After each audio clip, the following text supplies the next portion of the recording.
Ang Bureau of Fisheries and Aquatic Resources o BFAR-8 mipagawas og red tide advisory human mag-positibo sa toxic microorganism nga hinungdan sa paralytic shellfish poisoning.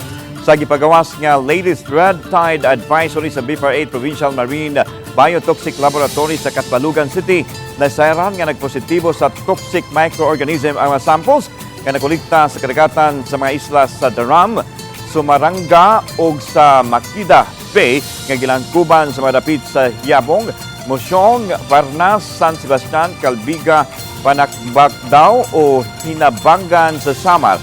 Subay nini may pagawas og local red tide warning ang BFAR-8. Nagpabilin usab kag-iisa ang local red tide warning sa BFAR-8 sa mga dapit sa Cambatutay Bay, sa Tarangan Samar, Irong Bay sa Catbalogan City, Matarinaw Bay sa Eastern Samar ug sa kadagatan sa Giwan Eastern Samar.